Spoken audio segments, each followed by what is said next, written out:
الفضيلة والشرف على نبينا مولانا محمد وعلى آله وأصحابه وذريته أجمعين وبعد. Bapak Ibu jemaah Masjid At-Taqwa yang dirahmati Allah Subhanahu wa taala. Mari kita mulai duduk i'tikaf kita pada malam hari ini dengan memuji serta memuji nama Allah Rabbul Jalil. Biqaulina alhamdulillahirabbil alamin. Mari kita bersalawat kepada Nabi Muhammad SAW. Biqaulina Allahumma shalli ala Muhammad wa ala ali sayyidina maulana Muhammad wa ba'du. Malam hari ini kita akan melanjutkan si rutin kita tafsir surat Al-Baqarah ayat yang ke-106 malam hari ini ya. Man sahha ayatin aw nunsiha na'ti bi khairin minha aw misliha alam ta'lam anna Allah ala kulli syai'in qadir alam ta'lam anna Allah lahu mulku as-samawati wal ard wa ma lakum min dunillahi min waliyyin wa la nasir.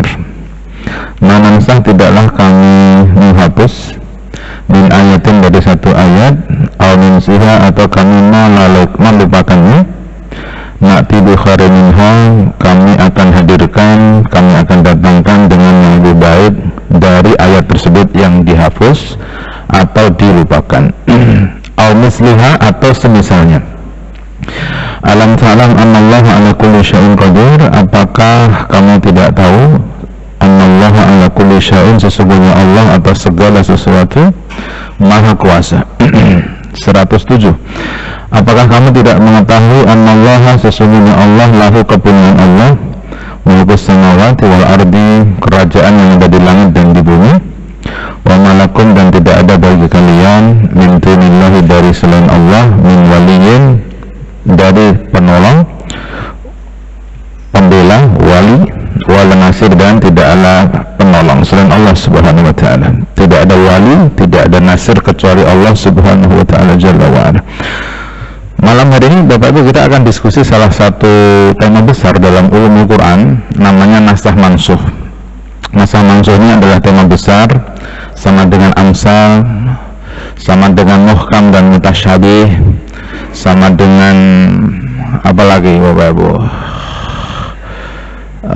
madani dan maki. Ini tema, salah satu tema besarnya adalah nasakh mansukh. Nasakh mansukh ini adalah ayat yang tulisannya masih ada tetapi hukumnya tidak diberlakukan.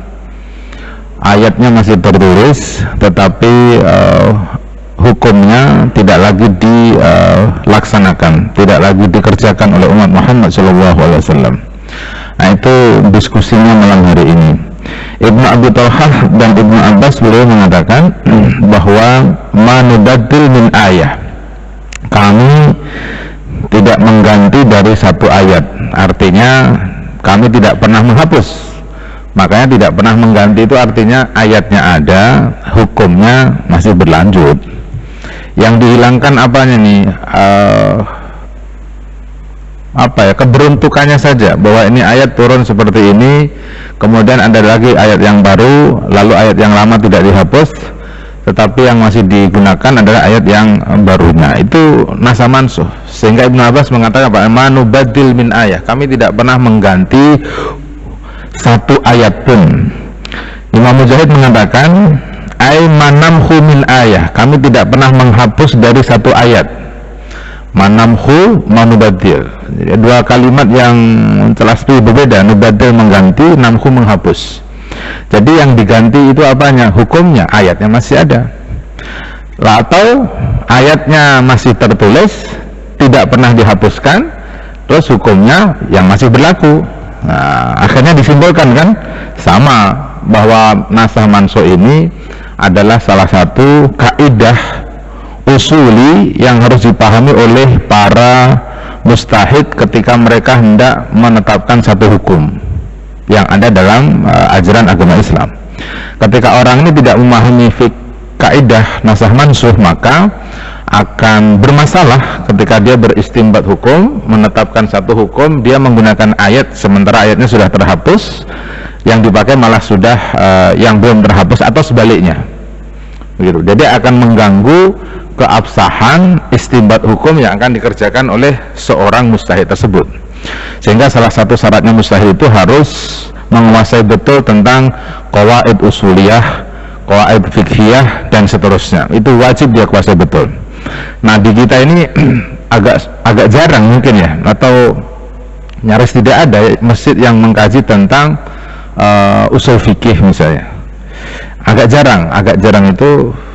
Ya, saya muter-muter masjid kok jarang ya yang ngaji usul fikih atau qawaid fikih kan jarang. Yang ada kan tafsir, hadis Bulughul Maram, akhlak Riyadhus Shalihin, Tazkiyatun Nafas gitu ya, atau Sirah Nabawi, wawasan keislaman, yang tidak pernah kita menguji kepada bahwa itu berpengaruh sekali ketika Bapak Ibu ngaji tentang usul fikih, ngaji tentang nasakh mansukh, maka yang hadir adalah oh ya ternyata ini sudah tidak berlaku, yang berlaku ini.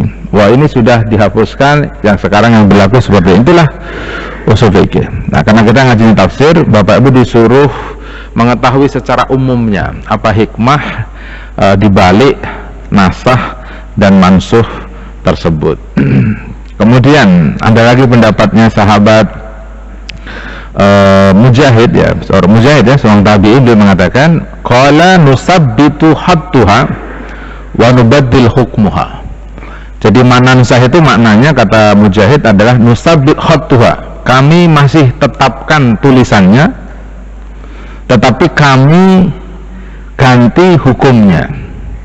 Jadi ayatnya masih ada, yang pertama hadir, yang kedua hadir. Yang pertama dibiarkan hukumnya, yang dipergunakan adalah yang kedua. Ini kata Imam Mujahid. Kemudian yang menceritakan pendapat seperti ini banyak dari sahabat-sahabat Nabi, di antaranya Abdullah bin Mas'ud radhiyallahu anhum ajma'in dan yang lain-lain. Ad-Dhahhak mengatakan manansah min ayah, mananya adalah manunsika, kami tidak akan pernah melalaikan kepadamu Muhammad. Artinya Nabi Muhammad tidak akan pernah lalai dari 1 atau sekian ribu ayat, tidak akan pernah lupa.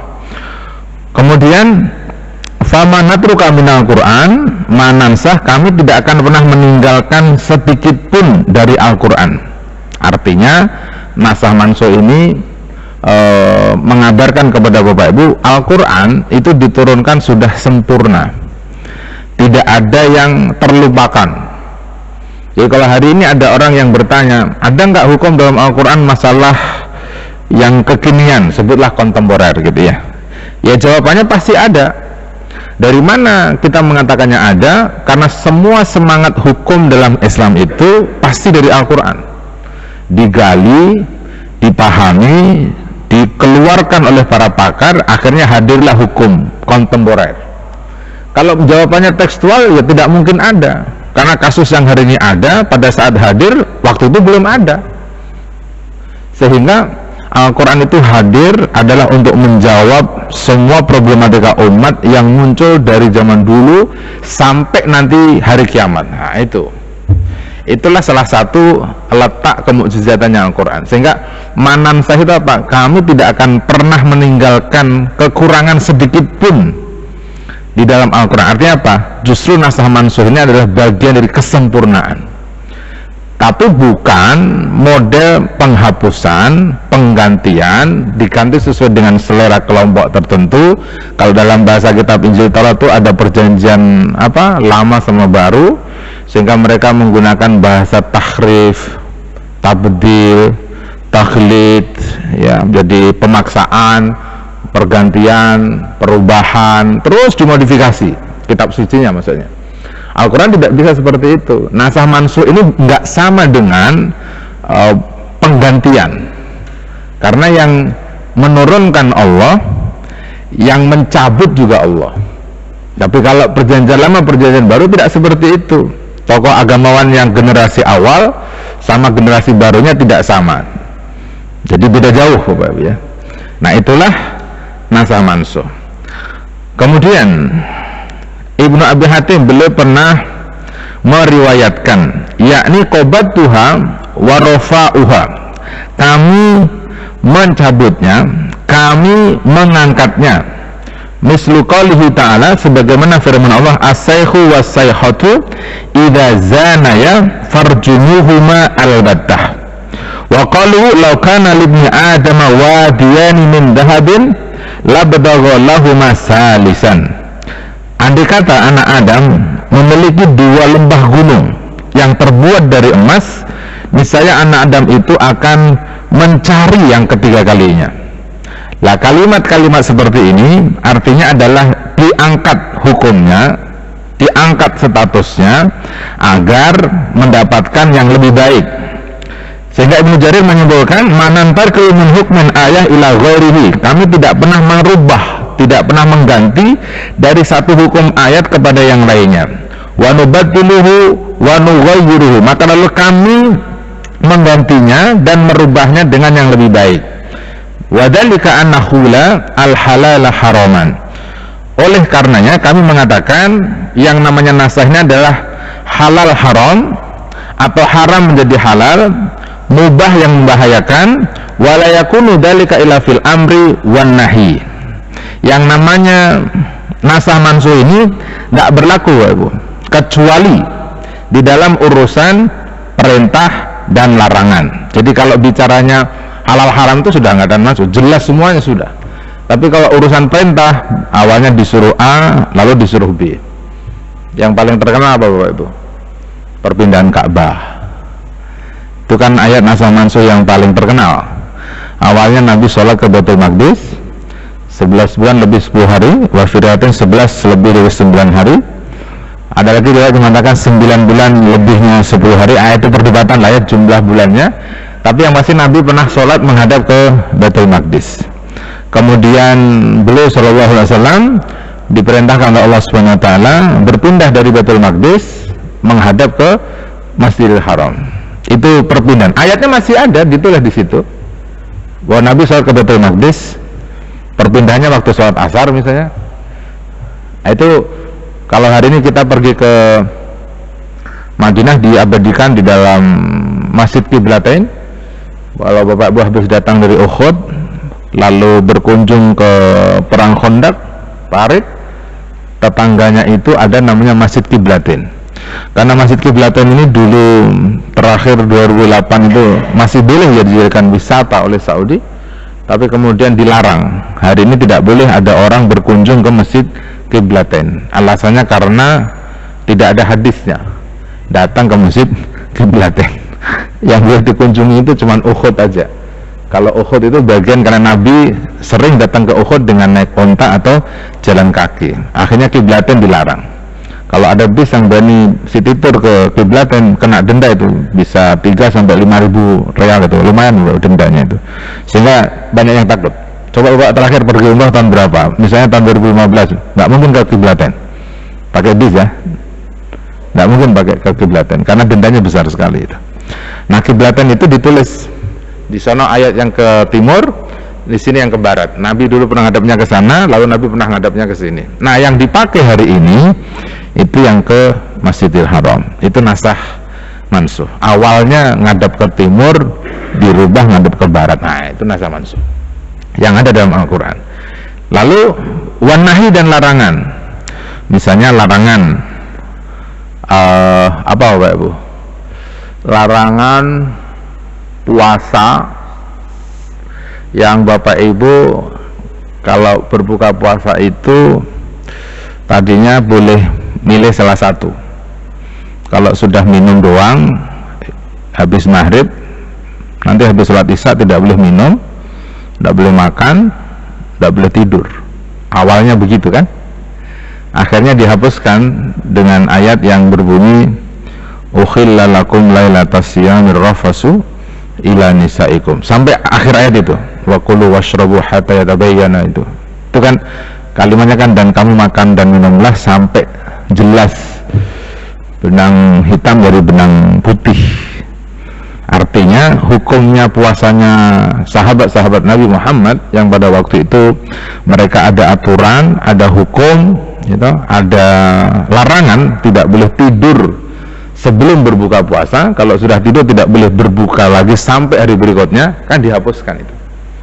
Akhirnya hari ini 2021 Bapak Ibu boleh buka puasa dengan tidur dulu, dengan makan dulu, dengan minum dulu, boleh tiga-tiganya. Yang tidak boleh itu buka puasa pakai ngudut dulu. Mungkin begitu. Ada orang buka puasa ngudut ya, padahal yang disebut cuma ada tiga itu. Tidur boleh, makan boleh, minum boleh. Dulu tiga-tiganya tidak boleh, harus milih salah satu. Akhirnya hukumnya tak berlaku. Nanti dijelaskan di paragraf berikutnya tentang contoh-contoh larangan dan nahi. Wal khataru, dan perkara yang membahayakan. Wal man'u wal ibaha. Fa ammal ahdar fala yakunu fiha nasih wala mansuh.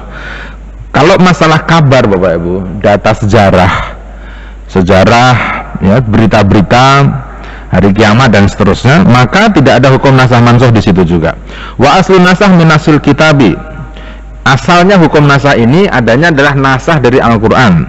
Wa huwa naqalahu min nuskhatin ila ukhra wa ghairuha. Artinya memindahkan ya tulisan atau status hukum dari satu ayat ke yang lainnya. Fakadzalika makna nasah al-hukum ila ghairihi. Adapun nasah telah hukum adalah perpindahan satu hukum satu ke hukum yang lainnya. Jadi rincinya ini dijelaskan di dalam kitab usul fiqh. Jadi kata Imam Ibnu Katsir wa amma tafasilu ahkamin naskhi wa dzikru anwa'ihi wa syurutihi wa fabsutatu Abdullah bin Sawad Khalid al-Alfi dari Hasan au numsiha inna nabiyukum qara'a alaina qur'anan summa nasihi. Maksudnya ayat au numsiha, atau kami melupakannya, adalah sesungguhnya Nabi kalian Muhammad SAW pernah membacakan kepada kami bacaan Al-Quran, summa nasihi, kemudian kami melupakannya. Jadi yang lupa sahabatnya, bukan nabinya. Nabi mengajarkan, sahabatnya lupa. Jadi lupa itu sudah dari dulu ada. Kalau hari ini kita lupa, biasa aja. Ada imam lupa, biasa aja gitu. Jadi jangan lupa jadikan heboh. Imam Masjidil Haram aja lupa sering. Baca Alif Lam Mim surat Al-Baqarah 1-5, lupa, muter-muter nggak ketemu. Itu pernah saya dengarkan itu. Nah, ini yang biasanya imam yang begini-gini ini Bapak Ibu, oleh Saudi kan ada kebijakannya. Kebijakannya kalau sudah sering lupa mungkin digantikan. Kalau informasi sekarang saya kurang paham itu. Katanya Pak Muhammad bin Salman itu, Prince Muhammadnya ya, bukan Raja Salman, kan mengganti semua imam ya belakangan, informasinya diganti dengan imam yang belak-belak tadi. Ini kan kebijakan politik Bapak Ibu, politik kerajaan lah ya. Jadi kalau Bapak Ibu nanti sudah nggak dengerin suaranya orang-orang yang bagus-bagus ya, Misyari gitu ya, kok tidak ngimamin, ya wajar, itu kan bagian dari politis, udah dari dulu itu sejarah itu.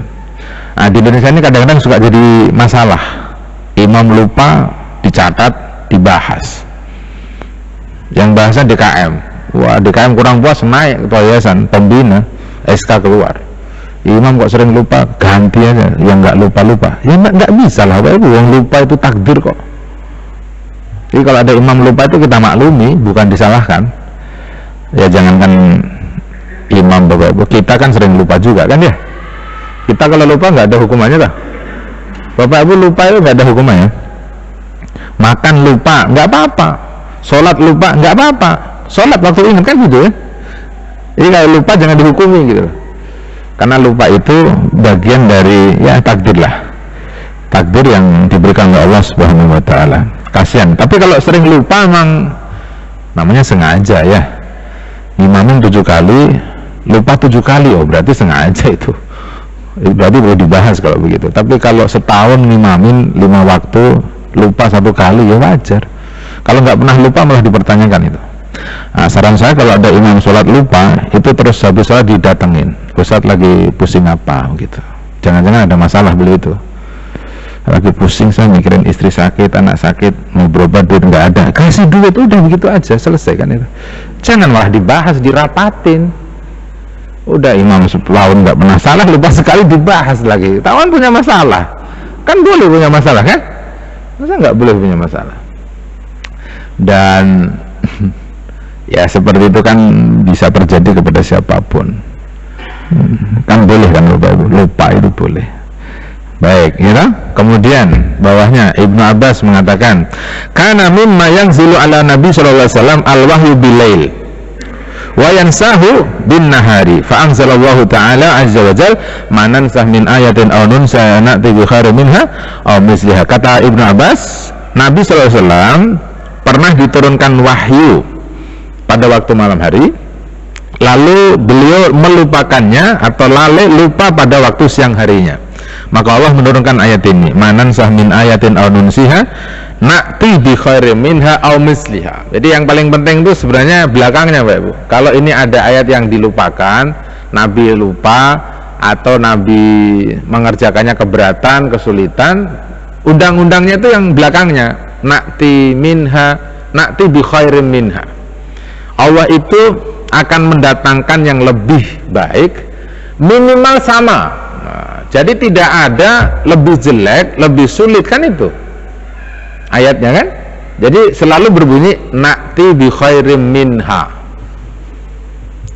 Ini sama dengan undang-undang, ketika Allah mengambil sesuatu dari kita, itu Allah pasti akan mengganti dengan yang lebih baik. Itu undang-undang, hukum itu berlaku buat siapapun. Jadi kalau Bapak Ibu sudah bisa mengatakan inna lillahi wa inna ilaihi raji'un, itu kan Allah akan memberikan khairu ma ukhida, akan mengganti dengan yang lebih baik dari yang sudah diambil. Cuman butuh pemahaman aja. Yang jadi beban itu, masalah itu kalau kita tidak memahami bahwa ketika Allah yang memberi, itu akan memberikan ganti yang lebih baik. Tinggal kita sadar nggak bahwa yang ganti itu pasti lebih baik. Kan itu aja. Mana undang-undangnya? Banyak ayat Al-Quran kan. Contoh Ashabul Kahfi, ketika Nabi Khidir sama Nabi Musa sama Nabi Khidir, waktu dia membunuh 2 orang bayi itu, 2 bayi yang kecil dibunuh kan itu. Menurut ilmunya Nabi Musa jelas itu permasalahan, dosa dan sebagainya. Tapi ilmunya Nabi Khidir tidak begitu. Ini anak dibunuh karena kafir, orang tuanya mukmin, mengkhawatirkan, sehingga telah dibunuh, dapat ganti yang lebih baik. Dan ternyata betul dapat ganti lebih baik. Kalau Bapak Ibu istrinya meninggal, lalu paham betul fikih orang meninggal, baca doanya betul dan seterusnya, pasti akan ada ganti yang lebih baik. Begitu juga istri, suaminya meninggal, dia baca doanya betul gitu ya, pemahamannya benar, pasti akan ada ganti yang lebih baik. Karena doa kehilangan itu yang diambil oleh Allah pasti ya, bisa duit, bisa anak, bisa pangkat, bisa apa saja. Selama dia punya konsep akan diganti lebih baik, karena Allah Subhanahu wa ta'ala yang mengambilnya, pasti akan diganti. Dan saya percaya betul itu. Jadi nggak usah takut kalau kita di PHK dari satu masjid, itu biasa aja. Masjid itu kan mem-PHK kita, pasti akan ada ganti lebih baik. Nah benar gitu nggak usah. Kalau saya sudah percaya begitu, saya udah nggak ngurusin masjid mau ngomong apa ya terserah aja. Nggak suka ya paling diganti kan itu ya, nggak cocok ganti itu biasa. Jadi apa namanya ya, ganti-ganti orang itu kan menurut saya seni aja. Akhirnya kembali lagi ke laptop ya. Saya pengalaman aja ya Bu, saya jadi guru ngaji itu berangkat dari sejarah sederhana saja. Waktu saya masih belum jadi guru ngaji itu, asal pagi habis subuh, sholat subuh jamaah, baca Quran, baca kitab kuning yang saya punya di rumah saya gitu ya, baca gitu ya. Nanti tiba-tiba ada yang telepon, WA, udah gitu aja terus ya. Jadi selama saya baca buku ya Bu, udah jalan aja hidup itu. Tapi kalau nggak baca buku mungkin berhenti. Ini buku kita setahun itu kan datanya sudah ada, tinggal diulang-ulang aja kan Pak Ibu, karena ilmu sudah ada kan. Artinya apa Pak Ibu? Kalau kita bicaranya itu adalah ganti, bahwa kita sudah lelah, itu pasti akan ada kebahagiaannya. Kalau kita sudah melihat, Allah pasti melihat kita juga. Baca aja gitu. Jadi jangan pernah berhenti untuk membaca akhirnya kan, karena akan datang ganti yang lebih baik, itu saya yakin banget itu. Terus ada lagi data di Al-Quran, ganti selalu lebih baik itu bahwa Nabi Muhammad itu ketika istrinya Aisyah sama Salamah komplain, apa bahasanya komplain, cemburu kali ya, diganti lebih baik enggak? Oh diancam sama Al-Quran itu, kalau kamu berdua fa'ilam tatuba, tidak bertobat, maka Allah bisa ganti Nabi Muhammad itu yang istri ya, wanita ya, yang cantik, muda, perawan kan gitu Ibu. lebih baik. Misal lama udah rapuh, ya toh, ganti yang lebih mudah. Abkaro kan, yang perawan-perawan kan itu disebut sama Al-Quran, ganti pasti lebih baik. Bapak percayalah, namanya ganti itu pasti lebih baik. Cuman kenapa kok sering ada orang lalai dalam masalah ganti itu, karena dia terlalu mencintainya, bahwa dunianya terlalu dia sayangi betul, sehingga ketika kita diambil itu seakan-akan sudah berakhir semuanya, atau bahkan mengkritisi Allah yang tidak sayang sama dirinya. Maka kalau mencintai sesuatu itu jangan 100%. Mencintai apapun itu jangan sampai 100%, kecuali Allah dan Rasulnya saja. Selebihnya itu jangan sampai 100. Pesan saya 50 aja lah. Mencintai istri itu 50 aja. Mencintai anak 50 aja. Yang 50 itu ruang diskusi. Anak sudah dipesantrenkan, pesantrennya mahal, giliran pulang bikin masalah, nggak mau sholat misalnya gitu ya, nggak bisa ngaji, atau pulang dari pesantren mahal nggak dapat kerja. Coba Bapak nggak stres Bapak Ibu, nggak dipondokin mahal-mahal nggak kerja juga. Coba anaknya ngomongnya enak juga, oh jadi dosa suruh mondok suruh kerja. Oh itu mah dari awal aja kerja kan selesai. Gitu makan hati itu kan Bapak Ibu. Jadi Bapak Ibu silahkan pakai bahasa hadis-hadis ini, bahwa ganti nasah mansuh ini Bapak ya, itu pasti lebih baik, tidak mungkin tidak, pasti lebih baik. Dan saya sudah membuktikan berkali-kali Bapak Ibu, kehilangan sepeda dapat ganti motor, kehilangan BlackBerry dapat ganti iPhone, hilang iPhone diganti tablet Samsung, hilang Samsung ganti apa sekarang yang paling bagus ya, itu pasti itu Bapak Ibu. Dan itu saya sudah mengalami seperti itu. Cuman yang belum salam itu kemarin ya, saya habis kehilangan amplop habis khutbah Jum'ah, sudah baca doa bener perasaan, sampai sekarang belum ada yang ganti itu. Biasanya seminggu sih Bapak Ibu, seminggu itu saya nungguin ini kok, ya itu mungkin lagi takdir saya aja. Saya lagi nggak bawa tas khutbah di Galaxy, ngambil kitab saya di Pekayon, sampai rumah loh kok amplopnya kok nggak sampai rumah ya. Wah jangan-jangan jatuh waktu nyangklong tas. Saya balik lagi Bapak Ibu, habis asar tuh, sambil setelah ingat itu saya baca innalillahi wa inna ilaihi raji'un, Allahumma ajirni fi musibati fi amlafi gitu ya, wahlif li khairan minha wa aksar minhu, gitu dong Bapak Ibu. Doanya kan harus begitu, lebih banyak lebih baik kan itu ya. Sawuritin baca tasbih karena salat, habis salat asar ke Pekayon, takdir Allah nggak ada. Barusan istri saya itu kehilangan tas dompet juga, mau pergi ke Indomaret, taruh di motor, dompetnya jatuh juga. Udah baca doa aja, nanti ada ganti, kita jumlah nanti yang hilang lah, insya Allah ganti itu. Serius Bapak Ibu, Bapak coba praktekin deh, karena saya percaya banget itu ketika Nabi mengatakan kalau dulu Bapak lupa istirja, hari ini Bapak istirja akan diganti hari ini juga, kalau kehilangannya sudah dari dulu. Undang-undangnya apa? Ganti na'ti bi khairi minha, itu prinsip, akan dihadirkan ganti yang lebih baik, minimal sama, itu Allah Bapak Ibu, minimal sama gitu. Baik Bapak Ibu, bawahnya ada lagi dari Sa'id bin Abi Waqqas, beliau pernah membaca ayat ini, manan samin ayah al-nunsiha qultu lahu fa inna Sa'id bin Musayyab yaqra'u al-nunsiha innal Qur'an lam yanzil alal musayyab wala ala alil musayyab qala Allahu jalla sana'uh sanuqri'uka falatansa, surat Al-A'la nih Bapak Ibu. Aku akan membacakan kepadamu Muhammad falatansa, dan maka kamu tidak akan lupa. Wadkur rabbaka idza nasita, dan ingatlah kepada Rabbmu Muhammad apabila engkau lupa. Jadi Nabi Muhammad dibacakan Al-Quran tidak akan lupa. Tapi kan tadi beliau pernah ya bacakan ayat malam, siangnya lupa dan seterusnya. Kemudian di bawahnya yurshidu ibadahu ta'ala ibad, ini closing nih Bapak ya. Allah Subhanahu wa ta'ala dalam ayat yang mulia ini, alam ta'lam anallaha, ini memberikan ilmu kepada kita, ila annahu al-mutasarrif fi khalqihi bima yasha'u. Sesungguhnya Allah Subhanahu wa ta'ala, ini ilmu yang Bapak bisa bawa pulang malam hari ini. Allah Subhanahu wa ta'ala itu adalah al-mutasarrif fi khalqihi bima yasha'u. Allah itu adalah perubah, pengatur di dalam makhluknya dengan apa saja yang dikehendaki oleh Allah. Jadi semua perubahan yang dimiliki oleh Bapak Ibu atau akan terjadi sama manusia itu ada di tangan Allah Subhanahu wa taala.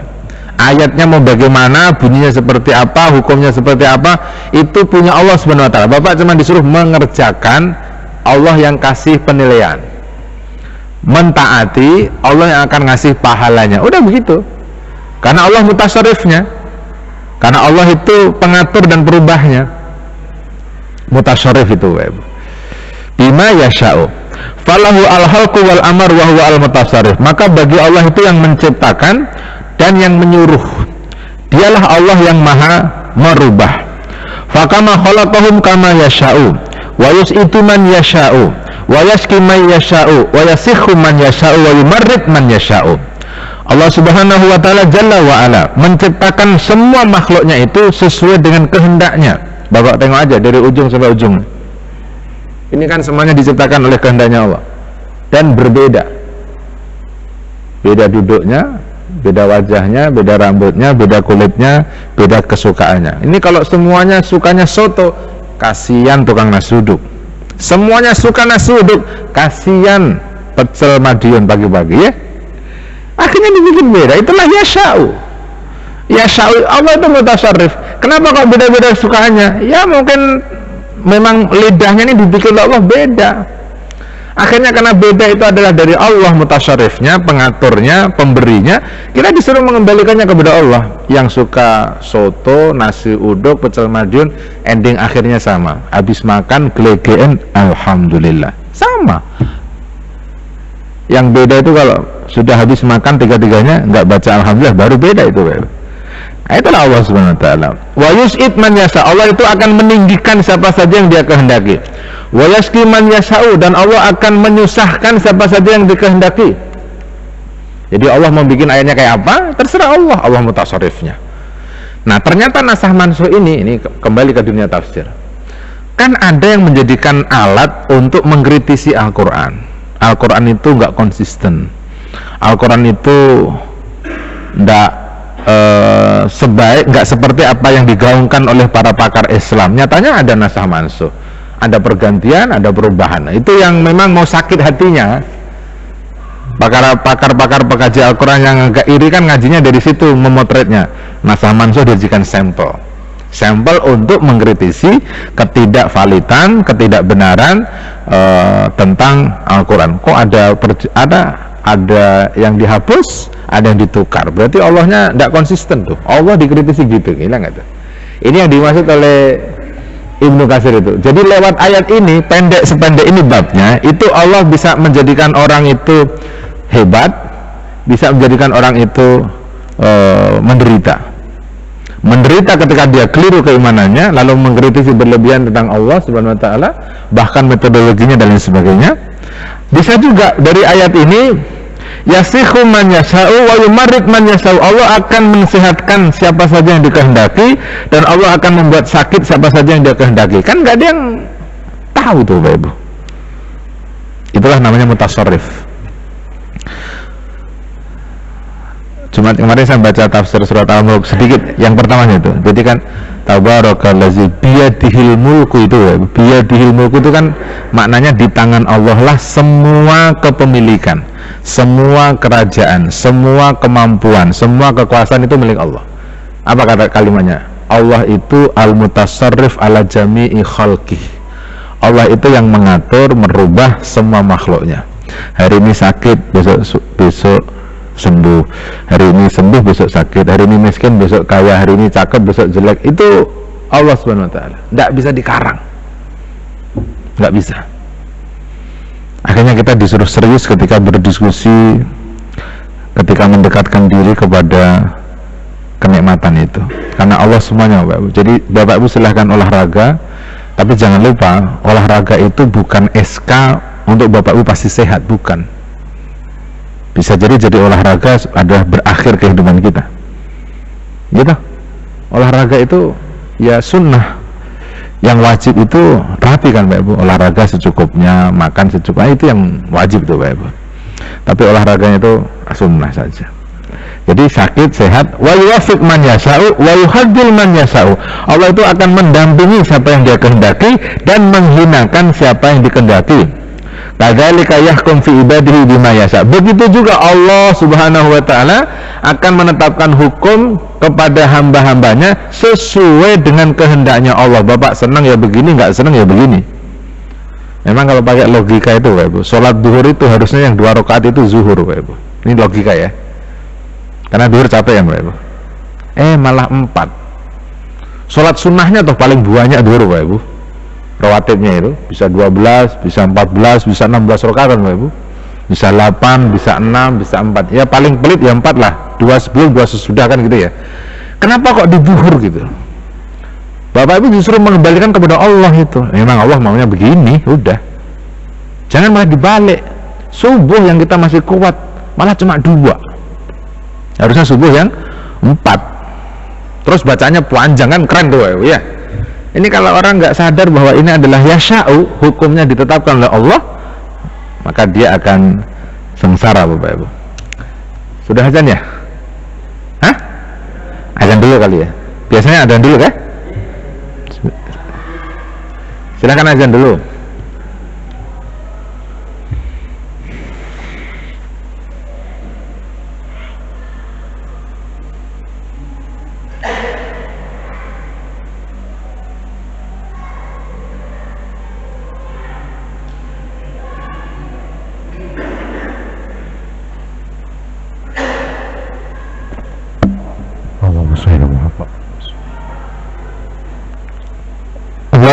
Allahu Akbar, Allahu Akbar,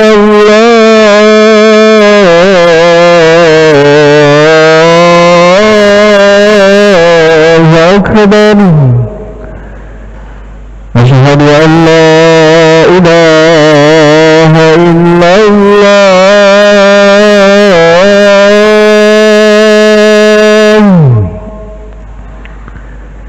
Asyhadu an la ilaha illallah.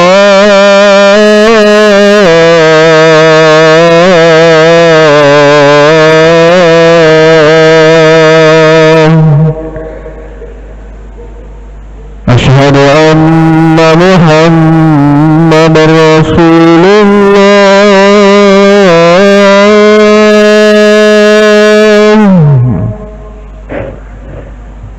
Asyhadu anna Muhammadar Rasulullah.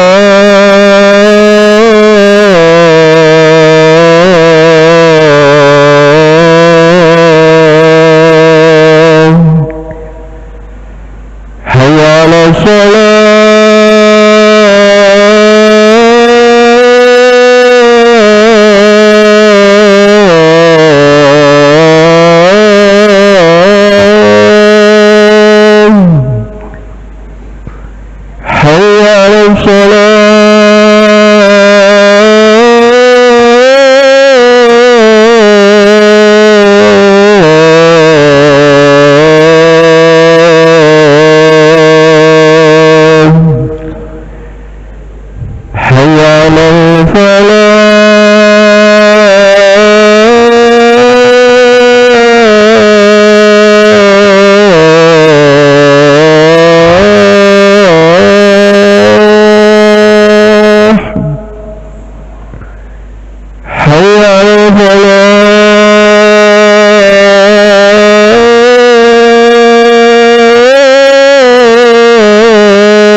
Kita kesimpulkan ini pendapatnya Ibnu Katsir dan Ibnu Jarir yang menjadi kata kunci nasah mansuh. Mana tadi ya? Allah Subhanahu wa taala itu menghukumi sesuai dengan kehendaknya, dan ketetapannya Allah tidak akan pernah diminta pertanggungjawaban, dan Allah tidak akan pernah ditanya tentang apa yang sudah dikerjakan oleh Allah, tetapi mereka lah yang akan ditanya, maksudnya kita ya. Allah Subhanahu wa taala menguji hamba-hambanya dengan mentaati perintah-perintah Allah atas rasul yang diutus kepadanya dengan nasah ini. Lalu Allah Subhanahu wa taala memerintahkan dengan sesuatu yang di dalamnya itu banyak maslahah allati ya'lamuha ta'ala. Jadi yang ngerti maslahah baiknya itu Allah Subhanahu wa taala. Jadi kalau babi diharamkan itu Bapak dulu boleh, lalu diharamkan itu Allah yang ngerti. Bapak nggak usah bikin disertasi barulah masalah babi misalnya. Masalah nikah dua saudara perempuan itu zaman Bani Israel boleh, buat Muhammad tidak boleh. Allah lebih ngerti madaratnya. Misalnya gitu ya. Nanti dirinci nih sama Ibnu Jarir Bapak. Semayan ha'anhu lamayan, karena kemudian Allah melarang karena Allah yang mengetahui bahwa pekerjaan itu tidak baik, maka dilarang. Fata'atu kulatu'ah, maka Bapak Ibu diwajibkan untuk mentaati dengan mengerjakan semua perintah Allah dan mengikuti rasulnya dengan cara membenarkan apa saja yang dikabarkan oleh para rasul, mengerjakan apa yang diperintahkan oleh rasul, dan meninggalkan apa saja yang dijauhi oleh rasul. Wa fi hadzal maqam rad dan azim, di tempat inilah ada penolakan yang besar terhadap orang-orang kafir Yahudi yang mereka tuh membuat syubhat-syubhat atas ayat nasah mansuh ini, baik itu dengan akal kama za'ama ba'duhum jahlan wa kufran, sebagai dengan pemahaman mereka, anggapannya mereka, dengan kebodohan dan kekafiran. Ada pula dengan cara penukilannya, jadi istimbatnya, sebagaimana mereka membuat-buat hukum-hukum yang baru dari kitab mereka sendiri karena penolakan kepada wahyu dari Allah Subhanahu wa taala. Hebatnya nasah mansuh, Ibu. Artinya orang-orang Yahudi Nasrani kan yang paling banyak ayatnya tidak boleh, awalnya boleh terus tidak boleh, awalnya boleh terus tidak boleh. Termasuk Bani Israel, semua makanan dulu halal, illa ma harama Israilu ala nafsihi. Coba Ibu, semua makanan halal buat Bani Israel kecuali dia sendiri yang bikin yang boleh mengharamkan. Akhirnya diganti oleh Allah Subhanahu wa taala. Sakitlah itu Bani Israel. Lalu dia bernazar, kalau saya sembuh gini. Akhirnya dia haramkan itu susu onta, daging onta. Tadinya semuanya halal. Cuman ya waktu itu saya yakin ya belum ada tikus, keluar. Itu saya yakin belum ada. Makanan itu masih enak-enak pada waktu itu. Yang diomongin tuh onta, susu onta. Begitu pada waktu itu. Ini kalau hari ini masih berlaku semuanya halal, repot tuh Pak Ibu. Misalnya begitu. Dah. Ibnu Jarir juga menjelaskan panjang lebar nih Pak Ibu. Muhammad katanya, alam ta'lam ya Muhammad, apakah kamu tidak tahu wahai Muhammad, sesungguhnya buat saya Allah adalah pemilik kerajaan langit dan bumi. Wa sultaniha duna ghairi, penguasanya langit bumi adalah saya, bukan selain saya. Aku menghukumi apa saja yang ada di langit dan di bumi, dan apa saja yang ada di antara langit dan bumi bima asya'u, dengan kehendak saya. Wa amara fihima wa fima wa fihima bima asya'u, dan aku memerintahkan di dalam langit sama bumi itu dan apa saja yang ada di antara langit dan bumi itu dengan kehendaknya saya. Wa anha amma asya'u, dan aku juga melarang sesuai dengan yang aku kehendaki. Wa ansah wa abdil wa akhyar, dan aku juga menghapuskan, aku mengganti dengan yang lainnya. Min ahkami allati ahkama biha fi ibadi, dari hukum-hukumku yang telah aku tetapkan untuk hamba-hambaku. Bima asya'u idza asya', dengan kehendakku apabila aku menghendaki. Wa aqarra fihi ma asya'u, dan aku juga menetapkan dengan kehendakku juga.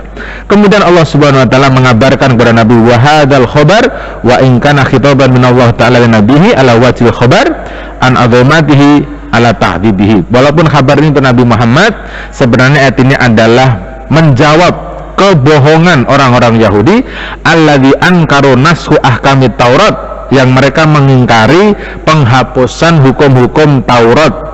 Wajahatu nubuwati Isa, dan mereka menentang kenabiannya Nabi Isa. Wa Muhammad sallallahu alaihi wasallam lima ji'ihima bima ja'a bihi min indillah, padahal Nabi Isa, Nabi Muhammad datang ke orang Yahudi itu bawa ayat dari Allah Subhanahu wa taala. Kan itu poinnya Bapak Ibu. Orang Yahudi yang tidak percaya sama nasah mansuh, maka Bapak Ibu disuruh percaya. Dengan cara apa? Semua yang ditulis oleh Allah ditetapkan itu baik. Wa anal khalqa ahlu mamlakah wa ta'ati alaihi wasamu wa ta'ah. Maka kita diperintahkan untuk mendengarkan dan mentaati perintahnya Allah Subhanahu wa taala dan menjauhi larangannya Allah. Wa anallahu amrahum bima yasha'u wa nahyihim amma yasha'. Allah itu akan memerintahkan dengan apa yang dikehendaki dan mencegah kita dengan apa yang Dia kehendaki. Allah menghapus apa yang Dia kehendaki, Allah menetapkan apa yang Dia kehendaki apabila Allah menghendaki dan menghendaki untuk menetapkannya atau memerintahkannya. Selesai. Akhirnya nasakh mansukh ini Bapak Ibu adalah harus diterima secara aklan wa naklan sebagaimana waqa'i, seperti contoh ya Bapak Ibu, nasakh mansukh yang ada dari dulu ya. Syariat terdahulu dia sebut di sini kama ahalla li Adam, sebagaimana Allah menghalalkan Nabi Adam untuk menikahkan anak perempuannya dengan anak laki-lakinya. Dulu boleh, sekarang tidak boleh toh? Bapak kalau misalnya sekarang boleh gimana coba? Kasihan KUA, kasihan yang lain-lain kan, masa adik sama kakak nikah sendirian, kasihan tukang panggung nanti nggak nikah orang lain ya gitu. Ini dulu boleh, sekarang nggak boleh. Ini syariat Bapak Ibu. Makanya Nabi Adam kalau ditanya kok nikahnya kok si Qabil nikah sama Asia, namanya kan Asia itu, bukan Asia ya, Asia ya. Ada yang satu namanya Jamil. Ini kan lahirnya bareng cuma disilang aja. Yang lahir sama yang cakep dinikahkan sama yang jelek, yang lahirnya sama yang jelek dinikahkan sama yang cakep, disilang, sudah disilang itu aja masih bermasalah. Bagaimana kalau satu kandung lahirnya satu bareng, satu rahim, satu waktu nikah, masalah, dihapus sama Allah, tidak boleh kan gitu. Kemudian Allah mengharamkan itu, sebagaimana Allah memperbolehkan Nabi Nuh setelah dia keluar dari kapalnya untuk memakan semua binatang. Kemudian Allah menghapus dan menghalalkan sebagian. Waktu itu kan Nabi Nuh tidak boleh konsumsi binatang, Pak. Ini kalau ular yang perempuan dimakan, nanti yang laki bagaimana? Itu tidak boleh. Dan Nabi Nuh tidak mau menyentuh makanan-makanan itu, binatang-binatang itu tidak diperbolehkan. Akhirnya apa? Allah halalkan sebagiannya. Wa kana nikahul ukhtaini mubahan li Israil wa banihi. Begitu juga nikah dua saudara perempuan, kakak adik perempuan. Boleh untuk orang Israel dan anak laki-lakinya Israel. Waqad harrama dzalika fi syarati Taurat wa ma ba'daha. Kemudian nikah yang seperti ini dilarang di dalam kitab Taurat dan kitab-kitab sesudahnya.